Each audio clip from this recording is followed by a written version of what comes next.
नरेंद्र मोदी आज तिसऱ्यांदा पंतप्रधान पदाची शपथ घेणार। संध्याकाळी 7:15 शपथविधी सोहळा पार पडणार।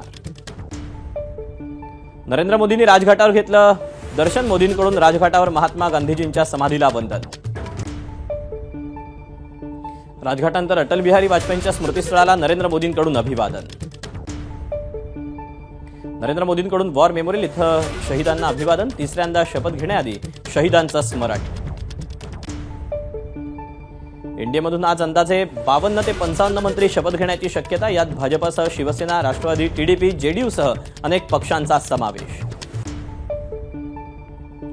अमित शहा, गडकरी, राजनाथ सिंह, मनसुख मांडविया यांना मंत्रिपदासाठी कॉल। अर्जुनराम मेघवाल यांनाही मंत्रिपदासाठी पाचारण। शिवसेनेकडून प्रतापराव जाधवांना मंत्रिपद मिळणार। प्रतापराव जाधवांना मंत्रिपदाच्या शपथ घेण्यासाठी फोन आल्याची माहिती। रक्षा खडसे यांची केंद्रीय मंत्रिमंडळात वर्णी। रक्षा खडसेंना मंत्रिपदासाठी फोन। माझ्या प्रवासात एकनाथ खडसेंचाही मोठा वाटा। नाथाभाऊंकडे अनेक गोष्टी शिकायला मिळाल्या, तर कोणतं प्रोफाईल मिळेल याची अपेक्षा नाही। मंत्रिपदासाठी फोन आल्यानंतर रक्षा खडसेंची प्रतिक्रिया। रामदास आठवलेंनाही मंत्रिपदासाठी फोन। रामदास आठवले मोदी सरकारच्या दोन्ही टर्ममध्ये मंत्री होते। मोदींवर आमचा पूर्ण विश्वास, संधी मिळणारच होती। आरपीआयचा एनडीए पार्टनर। रामदास आठवलेंची प्रतिक्रिया। पुण्याचे खासदार मुरलीधर मोहोळ यांना मंत्रिपद मिळणार। मुरलीधर मोहोळ यांना शपथविधीसाठी फोन आल्याची माहिती। साताऱ्याचे खासदार उदयनराजेंना मंत्रिपदासाठी फोन नाही, तर नारायण राणे अजूनही वेटिंगवर। एस जयशंकर पुन्हा मंत्री होणार। मंत्रिपदासाठी एस जयशंकर यांना फोन। तेलुगू देसमच्या दोघांना मंत्रिपद शपथविधीचं निमंत्रण। डी.आर. चंद्रशेखर आणि के. राममोहन नायडू यांना कॉल। जेडीएसचे एच.डी. कुमारस्वामी, जेडीयूचे रामनाथ ठाकूरांना मंत्रिपद मिळणार।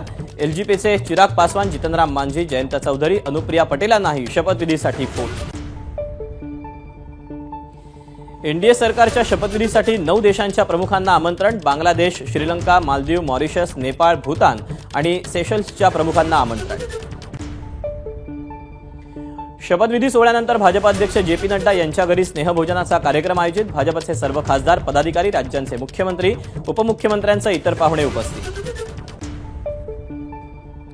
भाजपच्या महाराष्ट्रातील 1000 पदाधिकाऱ्यांना शपथविधी सोहळ्याचं निमंत्रण। भाजपचे सर्व आमदार, खासदार, लोकसभेचे संयोजक, प्रभारी, विधानसभा आणि लोकसभा विस्तारक राहणार उपस्थित। नरेंद्र मोदींच्या आज होणाऱ्या शपथविधी सोहळ्यासाठी नागपूर भाजपची टीम दिल्लीत ऐतिहासिक सोहळ्याचे साक्षीदार होण्यासाठी उत्सुक असल्याची कार्यकर्त्यांची भावना। नरेंद्र मोदींच्या शपथविधीसाठी राष्ट्रपती भवनामध्ये जय्यत तयारी। कडेकोट पोलीस बंदोबस्त सकाळपासूनच तैनात, तर स्वागतासाठी रस्त्याच्या दुतर्फा मोदींचे बॅनर्स। एबीपी माझा, उघडा डोळे बघा नीट।